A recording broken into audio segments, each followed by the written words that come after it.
Individualisation, ವ್ಯಕ್ತೀಕರಣ ಮಾಡೋದು. ಈಗ ಗುಲಾಬಿ ಹೂವು ಅಂತ ಅಂದರೆ ಲಕ್ಷ ಹೂವು, ಕೋಟಿ ಹೂವುಗಳಿರುತ್ತೆ. ಅವುಗಳಲ್ಲಿ ಯಾವುದೇ ತನ್ನದೇ ಆದಂಥ ವ್ಯಕ್ತೀಕರಣ ಇರಲ್ಲ, ಐಡೆಂಟಿಟಿ ಇರಲ್ಲ, ಅನನ್ಯ ಭಾವ ಇರಲ್ಲ, ಯುನಿಕ್ನೆಸ್ ಇರಲ್ಲ. ಆದರೆ ಮಾನವ ಹಂತಕ್ಕೆ ತಲುಪಿದಾಗ ಆ ವ್ಯಕ್ತೀಕರಣ ಪ್ರಕ್ರಿಯೆ ಪ್ರಾರಂಭ. ವ್ಯಕ್ತಿ ವಿಶೇಷವನ್ನು ಸೃಷ್ಟಿ ಮಾಡೋದು ಪ್ರಕೃತಿಯ ಉದ್ದೇಶ ಆಗಿದೆ. ಸೊ ನಿರ್ವಿಶೇಷದಿಂದ ಸವಿಶೇಷಕ್ಕೆ ತರುವಂಥ ಪ್ರಿನ್ಸಿಪಲ್ಲೇ ಈಗ ಅಂತೀರಾ? ಆ ನಿರಾಕಾರದಿಂದ ಸಾಕಾರಕ್ಕೆ ತರೋ ಈ ವ್ಯಕ್ತೀಕರಣ ಅದು ತೀವ್ರಗೊಳ್ತಾ ಹೋದಂತೆ ಅದರಲ್ಲಿ ವ್ಯಕ್ತೀಕರಣದ ಅದರಲ್ಲಿ ಲಾಭವೂ ಇದೆ ಮತ್ತು ದೋಷಗಳು ಇದೆ. ಅದು ದೋಷಗಳು ಆಮೇಲೆ ಅದು ಸೇರ್ಕೊಳ್ತಾ ಹೋಗುತ್ತೆ. ದೋಷಗಳು ಏನು ಉಂಟಾಗುತ್ತೆ ಅಂದರೆ ಇತಿಮಿತಿಗಳಲ್ಲಿ ಒಂದು ಚೌಕಟ್ಟಿನಲ್ಲಿ ಒಂದು ಸಣ್ಣ ಪಾತ್ರದಲ್ಲಿ ಆ ಪ್ರಜ್ಞೆ ಕೆಲಸ ಮಾಡುತ್ತೆ. ಆ ತನ್ನ ಯಾವಾಗ ಮಿತಿಗಳಿಂದ ಒಳಗೆ ಅದು ಕೆಲಸ ಮಾಡಬೇಕಾಗುತ್ತೆ, ಅಲ್ಲಿ ಅಜ್ಞಾನ ಉಂಟಾಗುತ್ತೆ. ಎಲ್ಲಿ ಅಜ್ಞಾನ ಉಂಟಾಗುತ್ತೆ ಅಲ್ಲಿ ಸೆಲ್ಫ್ ಅಸರ್ಷನ್ ಅಂತ ತನ್ನನ್ನು ತಾನು ಪ್ರತಿಷ್ಠಾಪನೆ ಮಾಡ್ಕೊಳ್ಳೋದಕ್ಕೆ ಬಯಸುತ್ತೆ. ಆಗ ಈ ಸ್ಪರ್ಧೆ ಅನ್ನೋದು ಏರ್ಪಡುತ್ತೆ. ಆ ಸ್ಪರ್ಧೆಗಳ ಏರ್ಪಟ್ಟಾಗ ಅಲ್ಲಿ ಸ್ವಾರ್ಥ ಕಾಣಿಸ್ಕೊಳ್ಳೋದು. ಆ ಸ್ವಾರ್ಥ ಕಾಣಿಸ್ಕೊಂಡಾಗ ಅದು ಕೇಡಿನ ಮೂಲ ಆಗುತ್ತೆ. ಬರೀ ವ್ಯಕ್ತಿ ಪ್ರಜ್ಞೆ ಒಂದೇ ಅದು ಕೇಡಿನ ಮೂಲ ಆಗಲ್ಲ. ಅದು ಸ್ವಾರ್ಥಪೂರಿತವಾದಾಗ, ಸ್ವಾರ್ಥ ಕೇಂದ್ರೀಕೃತ ಆದಾಗ ಅದು ಕೇಡಿನ ಮೂಲ ಆಗುತ್ತೆ. ಈಗ ಶ್ರೀಮಾತಾರವಿಂದರ ದರ್ಶನದ ಸಂಗ್ರಹ ರೂಪವನ್ನು ಅಂದರೆ ಅವರ ದರ್ಶನ ಏನನ್ನು ಪ್ರತಿಪಾದಿಸುತ್ತಿದೆ ಇದರ ಒಂದು ರೂಪುರೇಷೆಯನ್ನು ನೀವು ಕೊಟ್ಟರೆ ಅದು ಸಂಗ್ರಹ ರೂಪದಲ್ಲಿ ಎಲ್ಲರೂ ಶ್ರವಣ ಮಾಡಬೇಕಾಗುತ್ತೆ. ಅದೇ ಮುಖ್ಯವಾಗಿ ನಿಮ್ಮಿಂದ ತಿಳಿಬೇಕಾದ್ದರಿಂದ ಈಗ ಪ್ರಕೃತಿ ಏನು ಸೃಷ್ಟಿ ಮಾಡಿದೆ ಅಜ್ಞಾನದ ಆವರಣಗಳಿಂದ ತಾತ್ಕಾಲಿಕವಾಗಿ ಉತ್ಪತ್ತಿಯಾಗುವಂಥ ವ್ಯಕ್ತಿ ಪ್ರಜ್ಞೆ ಇದೆಯಲ್ಲ, ಇದು ಮೇಲ್ಪದರದಲ್ಲಿ ಮೇಲ್ಪಾದಡಿನಲ್ಲಿ ಸರ್ಫೇಸ್ ಲೆವೆಲಲ್ಲಿ ಅದು ಯುಗವಾಗಿ ಕೆಲಸ ಮಾಡೋದು. ಅದೇ ಇದೇ ಪರಮ ಸತ್ಯ ಆಗ. ಈಗ ಬೌದ್ಧ ಧರ್ಮ, ಜೈನ ಧರ್ಮ ಆಗಲಿ, ಹಿಂದೂ ಧರ್ಮದಲ್ಲಿ ಎಲ್ಲದರಲ್ಲೂ ಕೂಡ ಈ ಬಾಹ್ಯ ಪ್ರಜ್ಞೆ, ವ್ಯಕ್ತಿ ಪ್ರಜ್ಞೆಯ ಬಾಹ್ಯ ರೂಪ ಅಹಂಕಾರವಾಗಿ ಕೆಲಸ ಮಾಡೋದನ್ನು ಮಾತ್ರ ಗಮನಿಸ್ತಾ ಬರ್ತಾರೆ. ಅದರಿಂದ ಆಗುವ ಅಹಿತಕರ ಪರಿಣಾಮಗಳು, ಅದರಿಂದ ಆಗುವ ಮಿತಿಗಳು, ಅದರಿಂದ ಉಂಟಾಗುವ ಬಂಧನ, ಮುಖ್ಯವಾಗಿ ಬಂಧನ ಉಂಟಾಗುತ್ತೆ. ಮತ್ತು ಈ ಕರ್ಮದಲ್ಲಿ ಅದು ಕರ್ತೃತ್ವ ಭಾವದಿಂದ ಕರ್ಮದ ಚಕ್ರದಲ್ಲಿ ಸಿಕ್ಕಿ ಹಾಕ್ಕೊಡುತ್ತೆ. ಕರ್ಮಫಲವನ್ನು ಅನುಭವಿಸಲಿಕ್ಕೆ ಪುನರ್ಜನ್ಮಗಳನ್ನ ಎತ್ತುತ್ತಾ ಹೋಗುತ್ತೆ. ಹೀಗೆ ಅದು ಎಲ್ಲ ದರ್ಶನಗಳಲ್ಲೂ ಈ ಅಹಂಕಾರ ಮೂಲ ಕಾರಣ ಆಗುತ್ತೆ ನಮ್ಮ ಬಂಧನಕ್ಕೆ ಮತ್ತು ಪುನರ್ಜನ್ಮಕ್ಕೆ ಮತ್ತು ಕರ್ಮಕ್ಕೆ. ಆದರೆ ಇದಿಷ್ಟೇ ಪರಮ ಸತ್ಯ ಅಲ್ಲ. ಇವುಗಳಿಗೆ ಎಲ್ಲ ಮೀರಿದ ಒಂದು ಮಹಾನ್ ಸತ್ಯವನ್ನು ಶ್ರೀ ಅರವಿಂದ ದರ್ಶನದಲ್ಲಿ ಮಾತ್ರ ಕಾಣುವಂಥದ್ದು. ಇದು ತೋರಿಕೆ ಸತ್ಯ, ಮೇಲು ಬಾಹ್ಯ ಸತ್ಯ ಇದು ಅಹಂಕಾರ ಅನ್ನೋದು. ಈ ಅಹಂಕಾರದ ಹಿಂದೆ ಇನ್ನೊಂದು ದೈವಿ ಪ್ರಜ್ಞೆ ಅರಳ್ತಾ ಇದೆ. ಈ ಏನಾಯಿತು, ಈ ಮಹಾನ್ ಪ್ರಜ್ಞೆ ಇದೆಯಲ್ಲ, ಅನಂತ ಪ್ರಜ್ಞೆ, ಅದು ಅದರಲ್ಲಿ ಅನಂತ ಶಕ್ತಿ ಇದೆ. ಆ ಅನಂತ ಶಕ್ತಿ ತನ್ನ ದೈವಿ ಅಸ್ತಿತ್ವವನ್ನೆಲ್ಲ ದೈವಿ ಲೋಕವನ್ನೆಲ್ಲ ಸೃಷ್ಟಿ ಮಾಡಿದ ಮೇಲೆ ಅದು ಒಂದು ಹೊಸ ಸಾಹಸಕ್ಕೆ ಒಳಗಾಗುತ್ತೆ. ತನಗೆ ವಿರುದ್ಧವಾದ ಸ್ಥಿತಿ ಇನ್ನು ತಲುಪಬೇಕು ಅಂದರೆ ವಿರುದ್ಧವಾದ ಸ್ಥಿತಿ ಪರಮ ಸರ್ವಜ್ಞ ರೂಪಿಯಾದ ಪರಮಾತ್ಮ ಆದ ಅಜ್ಞಾನ ರೂಪವನ್ನು ತಾಳೋದು. ಅದು ಒಂದೇ ಸಲ ಉಂಟಾಗಲ್ಲ, ಸ್ವಲ್ಪವೇ ತನ್ನ ಸುತ್ತ ಮಿತಿಗಳನ್ನ ಏರ್ಪಡಿಸ್ಕೊಳ್ತಾ ಹೋಗುತ್ತೆ. ಈ ಸರ್ವಜ್ಞ ಪ್ರಜ್ಞೆ ಏನಿದೆ ಅದನ್ನು ಶ್ರೀ ಅರವಿಂದರು ಸೂಪ್ರಾಮೆಂಟಲ್ ಕಾನ್ಷಿಯಸ್ನೆಸ್ ಅಂತ ಹೇಳ್ತಾರೆ, ಅತಿಮಾನಸ ಪ್ರಜ್ಞೆ ಅಂತ. ಅದರ ಸುತ್ತ ಈ ದೈವಶಕ್ತಿ ಯಾವಾಗ ಒಂದು ಅಜ್ಞಾನ ಲೋಕವನ್ನು ಸೃಷ್ಟಿ ಮಾಡಬೇಕು ಅಂತ ಸಂಕಲ್ಪ ಮಾಡ್ತಾ ಅದೊಂದು ಹೊಸ ರೀತಿಯ ಸಾಹಸ.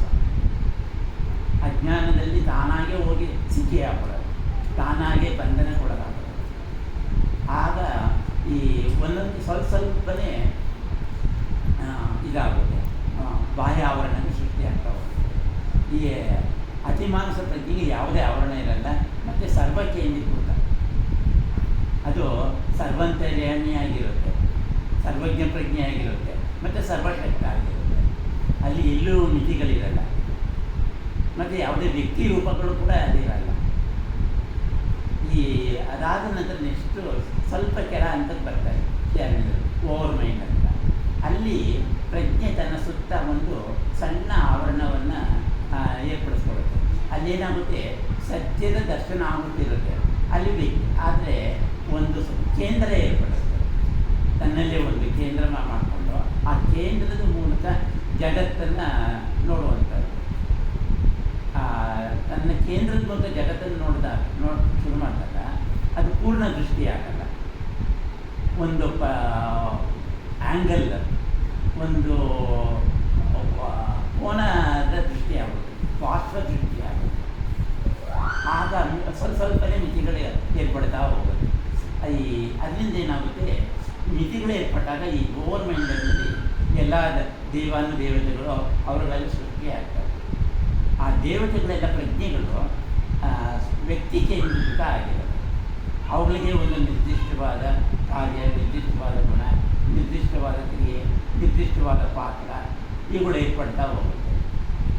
ಮತ್ತು ಶ್ರೀಮಾತೆ ಹೇಳ್ತಾರೆ, ಮೊದಲು ಸೃಷ್ಟಿಯಾದ ದೇವತೆಗಳಲ್ಲಿ ಈ ವ್ಯಕ್ತೀಕರಣ ಶುರುವಾದಾಗ ವ್ಯಕ್ತಿ ಪ್ರಜ್ಞೆ ಮೊದಲು ಬರುತ್ತೆ. ವ್ಯಕ್ತಿ ಪ್ರಜ್ಞೆ ಬಂದಾಗ ಅದರಲ್ಲಿ ಒಂದು ತಾನೇ ಹೆಚ್ಚು ಅನ್ನೋ ಒಂದು ಅಹಂಭಾವ ಉಂಟಾಗಿ ಅಲ್ಲಿಂದ ಪತನ ಶುರುವಾಗುತ್ತೆ, ಅಜ್ಞಾನ ಪ್ರಾರಂಭ ಆಗುತ್ತೆ.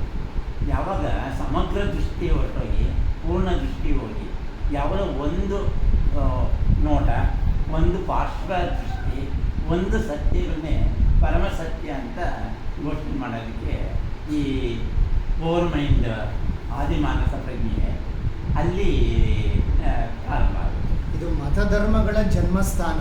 ಅದು ಯಾವಾಗ ಈ ದೇವತೆಗಳು ಮತ್ತು ವಿಶೇಷ ವ್ಯಕ್ತಿಗಳು ತಮ್ಮ ತಮ್ಮ ಪ್ರಾಬಲ್ಯವನ್ನು ಮೆರೆಯಲಿಕ್ಕೆ ಪ್ರಾರಂಭಿಸಿದ್ರೆ ಅವುಗಳು ತಮ್ಮ ತಮ್ಮ ಮಿತಿಗಳಲ್ಲೇ ತಮ್ಮ ಆಧಿಪತ್ಯವನ್ನು ಪ್ರಪಂಚದಲ್ಲಿ ಏರ್ಪಡಿಸೋಕೆ ಶುರು ಮಾಡಿದಾಗ ಅವು ಒಂದೊಂದು ಧರ್ಮವಾಗಿ ಸ್ಥಾಪನೆ ಧರ್ಮಕ್ಕೆ ಪ್ರೇರಣೆ ಕೊಡುತ್ತೆ. ಒಂದೊಂದು ಧರ್ಮದ ಹಿಂದೆಯೂ ಕೂಡ ಇಂಥ ಅನೇಕ ಶಕ್ತಿಗಳು ಕೆಲಸ ಮಾಡ್ತಿರುತ್ತೆ. ಯಾಕಂದರೆ ಪ್ರತಿಯೊಂದು ಧರ್ಮದ ಹಿಂದೆ ಆ ಮತ ಸ್ಥಾಪಕರಿಗೆ ಒಂದು ಆಧ್ಯಾತ್ಮಿಕ ಅನುಭವ ಆಗಿರುತ್ತೆ. ಆ ಆಧ್ಯಾತ್ಮಿಕ ಅನುಭವ ಏನಾಗಿದೆ ಅದರಲ್ಲೂ ಒಂದು ಮಿತಿಗಳಿರುತ್ತೆ. ಅದು ಪೂರ್ಣ ಪ್ರಜ್ಞೆಯನ್ನು ಇದು ಮಾಡಿರಲಿ, ಯಾವುದೋ ಒಂದು ಪರಮಸತ್ಯದ ಒಂದು ಅಂಶ ಸತ್ಯವನ್ನೇ ಪರಮಸತ್ಯ ಅಂತೇಳಿ ಭಾವಿಸಿ ಅದನ್ನು ಪ್ರತಿಪಾದಿಸಲು ಶುರು ಮಾಡ್ತಾರೆ. ಹೀಗೆ ಒಂದು ಪ್ರಜ್ಞೆಯ ಹಂತ ಹಂತವಾಗಿ ಒಂದೊಂದೇ ಮೆಟ್ಟಿಲು ತನ್ನಗೆ ತಾನೇ ಮಿತಿಗಳನ್ನು ಏರ್ಪಡಿಸ್ಕೊಳ್ತಾ ಬರುತ್ತೆ. ಕೆಳಮುಖವಾಗಿ ಅದು ಕೆಳಗೆ ಇಳಿತಾ ಬಂದಾಗ ಕೊನೆಗೆ ಅದು ತನ್ನ ಮಿತಿಗಳನ್ನು ಹೆಚ್ಚಿಸ್ಕೊಳ್ತಾ ಹೋದಾಗ ಅಜ್ಞಾನ ಪ್ರಾರಂಭ ಆಗುತ್ತೆ. ಯಾವಾಗ ಈ ಅಜ್ಞಾನ ಪ್ರಾರಂಭ ಆಗ್ತಾ ಹೋಗ್ತೋ ಅದು ಇನ್ನೂ ಹಾಗೆ ಪತನದ ದಾರಿ ಹಿಡಿಯುತ್ತೆ. ಇದು ಉದ್ದೇಶಪೂರ್ವಕವಾಗಿ ದೈವಿ ಶಕ್ತಿಯೇ ತನ್ನ ಪತನವನ್ನು ತಾನೇ ನಡೆಸ್ಕೊಂಡು ಹೋಗುತ್ತೆ. ಇದು ಅವರೋಹಣ ಕ್ರಮ. ಕೊನೆಗೆ ಅದು ತಲುಪೋದು ಎಲ್ಲಿಗೆ ಅಂದರೆ ಪ್ರಜ್ಞಾಶೂನ್ಯತೆ, ಜಡಪ್ರಜ್ಞೆ. ಆ ಜಡಪ್ರಜ್ಞೆಯಲ್ಲಿ ಎಲ್ಲವನ್ನೂ ಕಳೆದುಕೊಳ್ಳುತ್ತೆ. ತನ್ನ ಪ್ರಜ್ಞೆ, ತನ್ನ ಅಸ್ತಿತ್ವ, ತನ್ನ ಸ್ವರೂಪ ಎಲ್ಲವನ್ನೂ ಮರೆತುಬಿಡುತ್ತೆ. ಆಮೇಲೆ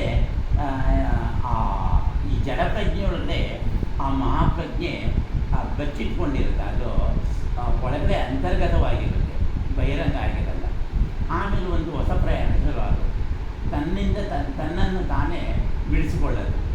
ಆ ಪ್ರಜ್ಞೆ ಹೊರಗಡೆ ಪ್ರಕಟಗೊಳ್ಳಬೇಕು. ಆಗ ಅದು ಪ್ರಯತ್ನ ಪ್ರಾರಂಭಿಸುತ್ತೆ. ಅದೇ ವಿಕಾಸ. ಆ ವಿಕಾಸದಲ್ಲಿ ಈ ಜಡಪ್ರಜ್ಞೆಯಲ್ಲಿ ಮೊದಲು ಅದನ್ನು ಮುಖ್ಯವಾಗಿ ಕೇಂದ್ರವಾಗಿಟ್ಕೊಂಡು ಪ್ರಕೃತಿ, ಬಾಹ್ಯದಲ್ಲಿ ಅದು ಜಡಪ್ರಜ್ಞೆ, ಆದರೆ ಅದರ ಅಂತರಂಗದಲ್ಲಿ ಈ ಮಹಾಪ್ರಜ್ಞೆ, ಸತ್ಯಪ್ರಜ್ಞೆ, ಈ ಸರ್ವಜ್ಞ ಪ್ರಜ್ಞೆ ಇದು ಅಂತರ್ಗತವಾಗಿರುತ್ತೆ.